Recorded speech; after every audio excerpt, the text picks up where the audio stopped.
మిత్ర గారేంటి ఇంకా ఇక్కడే ఉన్నారు? యా డైరెక్ట్గా సైట్కే రమ్మన్నారు కదా, వస్తున్నాను. ఇప్పుడు సైట్ దగ్గర నుంచి వేరే చోటుకి వెళ్తున్నారా? మరెలా? సరే సరే, అయితే రేపు మీటింగ్ పెట్టుకుందాంలేండి. బాయ్.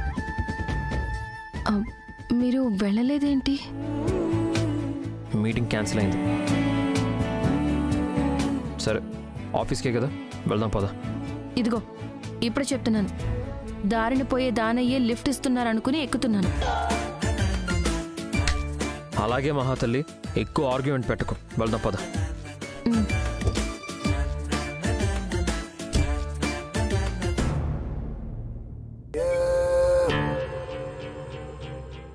లక్ష్మి, ఇంకొక 15 మినిట్స్ లోపల నువ్వు రాకపోతే నీ ఫేట్ మారుతుంది, నీ ఫ్యూచర్ దిగజారుతుంది. టోటల్గా మాకు రోజు నీ ఫేస్ చూసే బాధ తప్పుతుంది. రెడీగా ఉన్న నీ టెర్మినేషన్ లెటర్ నీ మొహాన కొట్టి అట్నుంచటే పంపించేస్తాను.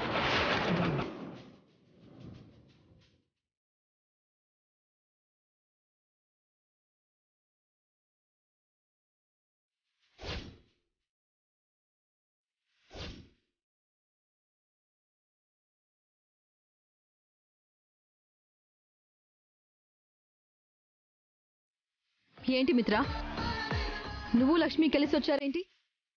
నీకు వేరే మీటింగ్ ఉంది కదా? లాస్ట్ మినిట్లో మీటింగ్ క్యాన్సిల్ చేశారు, అందుకే తిరిగి వచ్చేటప్పుడు లక్ష్మిని తీసుకొచ్చేసాను. ఈ లక్ష్మిని ఉద్యోగం నుంచి పీకి పారేసే ప్లాన్లో నేనుంటే దాన్ని చక్కగా కాపాడుకుంటూ వచ్చాడు.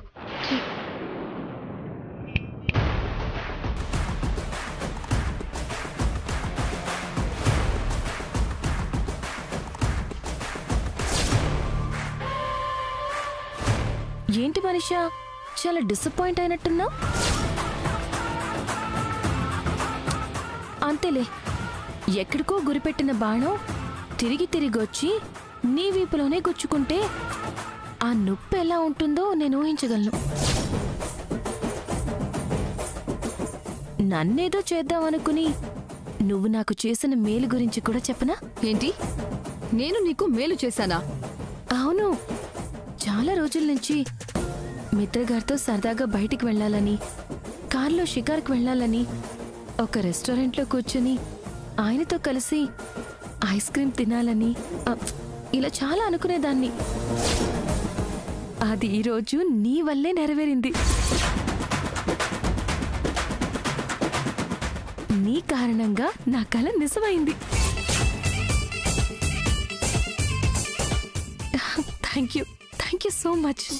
ఏంటి, నువ్వు మిత్ర రెస్టారెంట్కి వెళ్ళి ఐస్ క్రీమ్ కూడా తినొచ్చారా? సర్లే, ఎప్పుడైనా నీకు తెలియాల్సిన నిజాలే కదా. అసలు నిన్ను కాదు, మిత్రని అనాలి.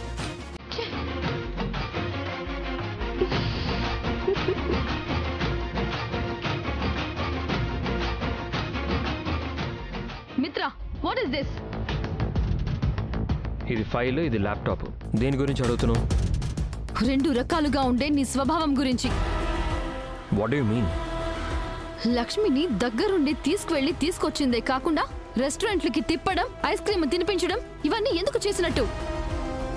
Manisha, are you mad or what? అవన్నీ నేను చేయడం ఏంటి? నువ్వు చేయకుండానే లక్ష్మి నాతో చెప్పిందా? వాట్? లక్ష్మి నీకు చెప్పిందా? తనెందుకు అలా చెప్పింది?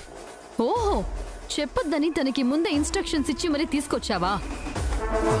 చూడు మనీషా, లక్ష్మి నీకేం చెప్పిందో, నీకేం అర్థమైందో నాకు తెలీదు.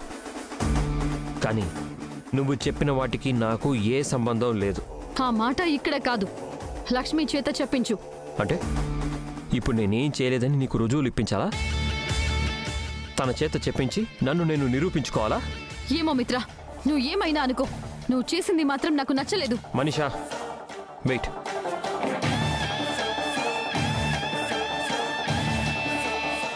Lakshmi, come to my cabin.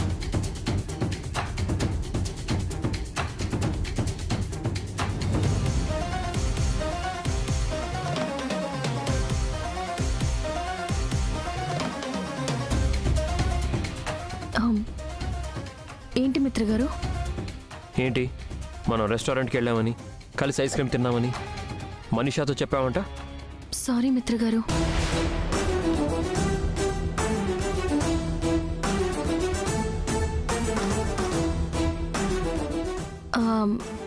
మనం చేసినవి చెప్పకూడదని మర్చిపోయాను.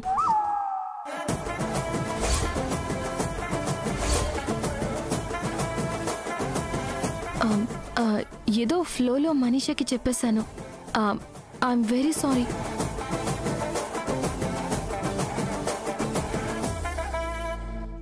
ఇప్పుడేమంటావు మిత్రా? మనీషా, నువ్వు ఆగు.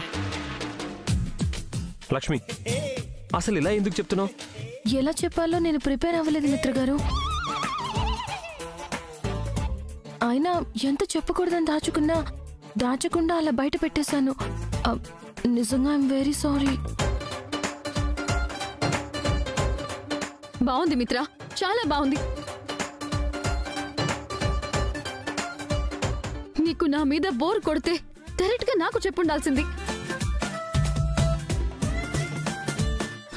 అంతేగాని ఇలాంటి చాటు మాటు వ్యవహారాలు చేయడం ఎందుకు? మనీషా, ఇంకా నోరు మూస్తావా? లక్ష్మి నీకు అబద్ధాలు చెప్తుంది. అవి నిజాలనుకుంటే అది నీ పొరపాటు అవుతుంది. ఇంకా వాటిని తలకెక్కించుకుంటే ముందు ముందు మన రిలేషన్కే ప్రమాదం. ఆలోచించుకో.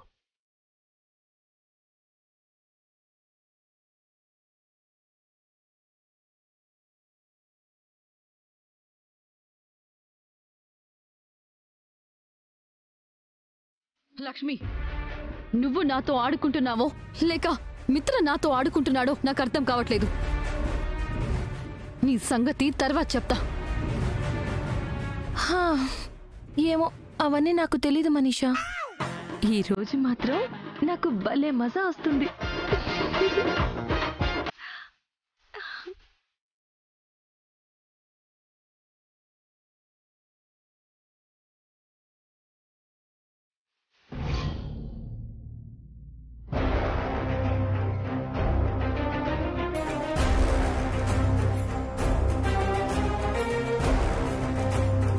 ఇప్పుడు చెప్పు జగదీశ్వరి. ఏం లేదు అరవిందా, మేమొక కొత్త ఫ్యాక్టరీ పెడదామనుకుంటున్నామని గతంలోనే చెప్పాను కదా. అవును. దానికి 2 రోజుల్లో శంకుస్థాపన చేయడానికి బ్రహ్మాండమైన ముహూర్తం ఉందంట. ఆ ముహూర్తం దాటిపోతే అలాంటి ముహూర్తం మళ్ళీ కొన్ని సంవత్సరాల వరకు రాదంట. అందుకని ఆగిపోయావేంటి జగదీశ్వరి? అదేంటో చెప్పు. అదే అరవిందా, గాజువాక దగ్గర మీకున్న స్థలాన్ని పెళ్లి లాంఛనంగా సంతోష్ పేరు మీద రాస్తానన్నారు కదా.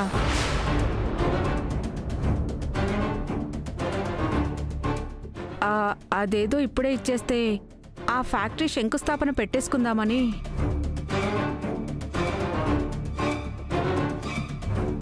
దానికెందుకు జగదీశ్వరి అంత మొహమాట పడుతున్నావు? పెళ్ళైన తర్వాత ఇద్దామనుకున్న స్థలమేగా, అది పెళ్లికి ముందే అడుగుతున్నావు. ఎప్పుడైతే ఏముంది? ఏమక్క, ఏమంటావు? అవును జగదీశ్వరి, ఎలాగో ఇద్దామనుకున్నదే కదా. అది పెళ్లికి ముందైతే ఏముంది, తర్వాత అయితే ఏముంది?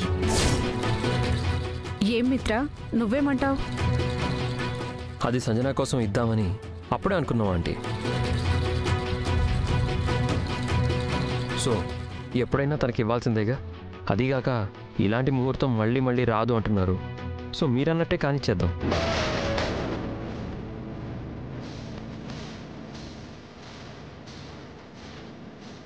అన్నయ్య గారేంటి ఏం మాట్లాడట్లేదు? అంటే అమ్మా, అలా అని మరి ఆయన మాత్రం ఏమంటారులే జగదీశ్వరి. సంజన మా కడుపున పుట్టకపోయినా మా కూతురు కంటే ఎక్కువ. దాని పెళ్లికి ఆ స్థలం ఇవ్వడంలో మాకెలాంటి అభ్యంతరమూ లేదు. ఇప్పుడు సంతోషమైన జగదీశ్వరి? చాలా సంతోషంగా ఉంది. నేను మధ్యలో మాట్లాడుతున్నానని అనుకోకపోతే ఒక మాట చెప్పచ్చా?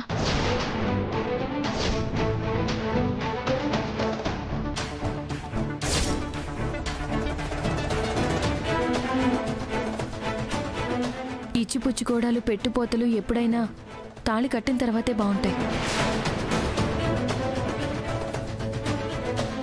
పెళ్లి తతంగం ముగిశాక జరిగితేనే పద్ధతిగా ఉంటుంది. ముందే ఇలాంటి విషయాలు పెట్టుకోవడం అంత మంచిది కాదని నా అభిప్రాయం. ఇప్పుడు నీ అభిప్రాయాలు, అర్థం లేని ఉద్దేశాలు ఎవరడిగారు లక్ష్మి? చూడు, నీకింతకు ముందే చాలాసార్లు చెప్పాను, ఇది మా కుటుంబ విషయం, ఇది నా కూతురు పెళ్లి విషయం. తొలగ చేసుకోవడానికి కానీ కలహాలు రేపడానికి కానీ ప్రయత్నించకు. చూడండి చిన్నత్తయ్య గారు, ఆడపిల్ల పుట్టింటి గడప దాటి మెట్టినింటి గడపలో అడుగు పెట్టినప్పుడే ఆ లాంఛనాలు పంపాలి. అదే ఆనవాయితీ. ఎందుకంటే పెళ్లి అనేది ఎన్ని సుముహూర్తాలు పెట్టి చేస్తామో అలాగే అన్ని సమస్యల మధ్య కూడా జరుగుతుంది. అన్ని సమస్యలు దాటి అంతా సుఖాంతం అయిపోతే అప్పుడు పెట్టిపోతలు పెట్టుకోవాలని మన పెద్దల ఉద్దేశం.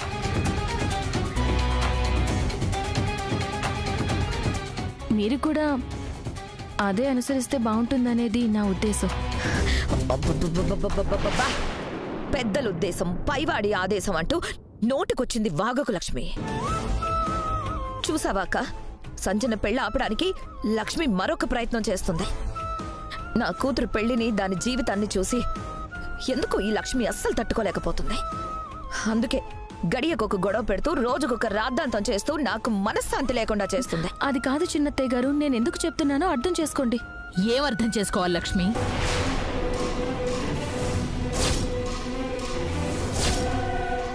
ఇంకా ఏమర్థం చేసుకోవాలి చెప్పు?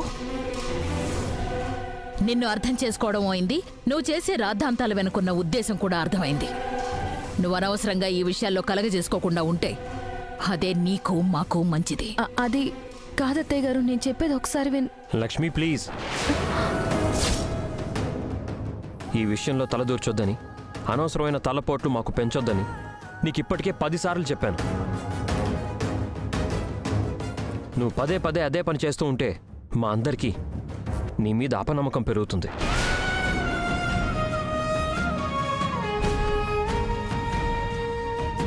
చూడండి మిత్రగారు, నేనొక మాట అన్నా, ఒక పని చేసినా అది కుటుంబానికి ప్రయోజనం తెచ్చేదే కానీ పనికి రాకుండా పోయేది కాదు.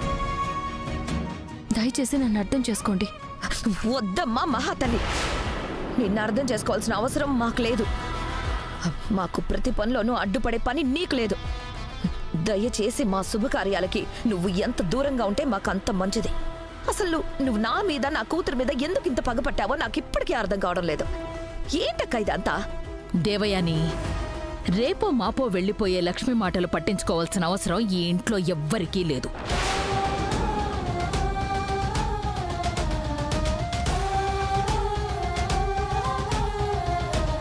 తను గొంతు చించుకొని అరిచినా తన మాటల్ని గౌరవించేవాళ్లు ఈ ఇంట్లో ఎవ్వరూ లేరు. అది తను అర్థం చేసుకుంటే తనకే మేలు. ఎవరు ఈ పెళ్లి ఆపాలనుకున్నా పెళ్లి జరుగుతుంది.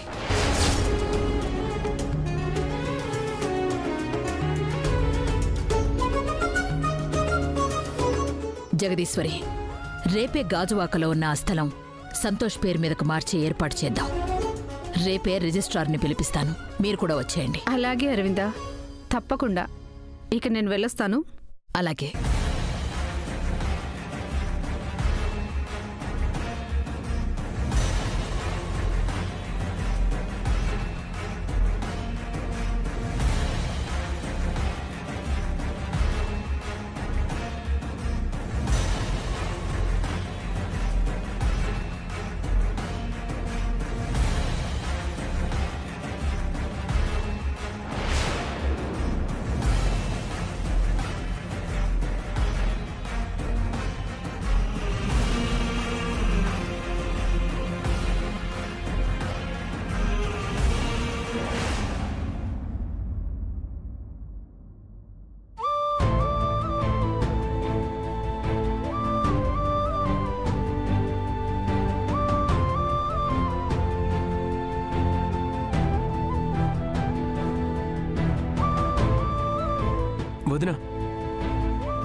వివేక్, సంతోష్తో ఉన్న అమ్మాయి గురించి ఏమైనా తెలిసిందా? ఎక్కడుంటుందో కనిపెట్టగలిగావా? నేను ట్రై చేశాను వదినా. నువ్వు చెప్పిన లొకేషన్లో 5-6 స్ట్రీట్స్ ఉన్నాయి. వాటిల్లో ఏ స్ట్రీట్లోకి అమ్మాయి వెళ్ళిందో తెలుసుకోవడం కొంచెం కష్టంగా ఉంది. అవునా? ఇప్పుడు ఎలా వివేక్? డోంట్ వరీ వదినా, రేపు మళ్ళీ ఒకసారి వెళ్తాను. ఎలాగైనా ఎంక్వైరీ చేసి ఆ స్ట్రీట్లో అమ్మాయి ఎక్కడుందో ఖచ్చితంగా కనుక్కుంటాను. ఏమైంది వదినా? సంజన జీవితాన్ని కాపాడడం కోసం చేతికి ఒక అవకాశం అందినట్టే అంది, మళ్ళీ చేజారిపోయింది. అందుకే కాస్త బాధ అనిపిస్తుంది వివేక్. చెప్పాను కదా వదినా, రేపు ఎలాగైనా ఆ అమ్మాయి జాడ కనుక్కుంటాను. ఆ అమ్మాయి గురించి మనం కనుక్కోకపోతే ఈ ఇంట్లో చాలా అనర్థాలు జరుగుతాయి. సంజన పెళ్లి కాకముందే ఆస్తి సంతోష్ పాలవుతుంది. ఆస్తి రాసిచ్చాక సంజనాన్ని ఎలా అయినా కట్టబెట్టాలి అనే ఆలోచన వీళ్ళల్లో ఇంకా బలపడుతుంది.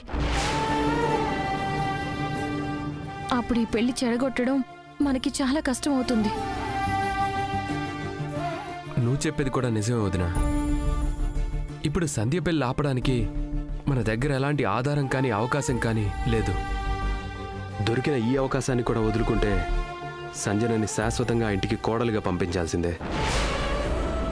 ఏంటో వదినా, మీరెన్ని ప్రయత్నాలు చేసినా ఆఖరికి ప్రయోజనం ఉంటుందో లేదో నాకు అర్థం కావడం లేదు. అలా ఏం కాదు సంజన. మంచి జరుగుతుందని ఆశపడాలి, మార్పు వస్తుందని ఎదురు చూడాలి. నువ్వు దిగులు పడకు. దిగుల్లేదని బయటికి నటించాల్సి వస్తుంది, కానీ లోపల ఉన్న దిగులు నన్ను వదిలిపోవడం లేదు వదినా. ఎందుకంటే ఈ పెళ్లి ఆపాలని, నా జీవితం బాగుండాలని నువ్వు ఎంత సంకల్పించుకున్నా నీకు దారి దొరకడం లేదంటే ఇకపై నా జీవితం సంతోష్తో ముడిపడిపోవాల్సిందేనేమో. వాళ్ళింటికి కోడలిగా నేను వెళ్ళి తీరాల్సిందేనేమో. ఇకపై నాకిష్టం లేని జీవితంలో నేను గడపాల్సిందేనేమో. అలా అనుకు సంజన. చూస్తూ చూస్తూ నీ జీవితాన్ని నేను నాశనం కానివ్వను. నీకిష్టం లేని బ్రతుకులో నువ్వు కలకాలం గడిపేస్తాను అంటే నిన్నంత సులువుగా పంపించలేను. నువ్వేం కంగారు పడకు. రేపటితో ఎలా అయినా ఈ సమస్యకి పరిష్కారం దొరికేలా చూస్తాను. రేపెలా అయినా ఆ ల్యాండ్ సంతోష్ పేరు మీదకి మారకూడదు. నీ జీవితం ఆ సంతోష్ బారిన పడకూడదు. ఈ సమస్యకి ఏదో ఒక పరిష్కారం ఆలోచిస్తాను. నన్ను నమ్ము.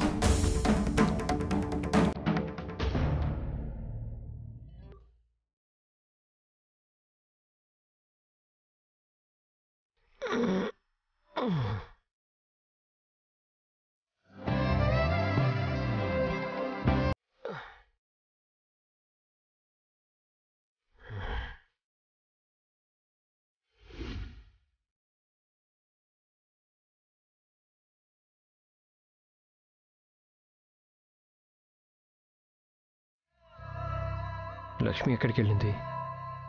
ఇంతసేపు నాకు కాఫీ ఇవ్వకుండా ఉండదే.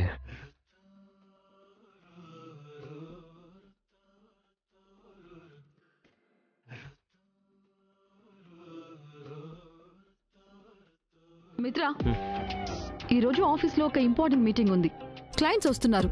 మనం ఒక కొత్త ప్రాజెక్ట్ గురించి ఎక్స్ప్లెయిన్ చేయాలి. సరే మనీషా. సుధీర్, ఏంటి మిత్ర భయ్యా? లక్ష్మి ఏంటి కనిపించట్లేదు? ఎక్కడికి వెళ్ళింది? ఏమో భయ్యా, ఉదయం నుంచి నాకు కనపడలేదు. తనకింత ఉదయం అర్జెంట్ పని ఉంది. అయినా వెళ్లే ముందు నాకు మాట చెప్పాలి కదా. ఇప్పుడు లక్ష్మి ఎక్కడికి వెళ్తే మనకెందుకు, ఏం చేస్తే మనకెందుకు? చూడు మిత్ర, బట్టల మీద బురద మరకలు పడితే వాటిని కడిగి క్లీన్ చేసుకుంటాం. అంతేకాని ఒకసారి అనుభవం వచ్చాక కూడా మళ్ళీ మళ్ళీ ఆ బురద పక్క నుంచే వెళ్ళము. అలాగే లక్ష్మి విషయంలో కూడా అంతే. వదిలించుకున్న దాన్ని తగిలించుకోవడానికి ట్రై చేయకు. మనీషా, నువ్వు అనుకున్నట్టు ఏమీ లేదు. జస్ట్ కనిపించకపోయేసరికి క్యాజువల్గా అడిగాను అంతే. మిత్రా. ఓ ఆంటీ, ప్లీజ్ కూర్చోండి. సంతోష్ కూర్చో. పిన్ని, పిన్ని వస్తున్నాను. హాయ్ మనీషా. జగదీశ్వరి వచ్చేసారా? బాగున్నావా Santosh? I'm fine aunty. Hi Sanjana, how are you? I'm fine.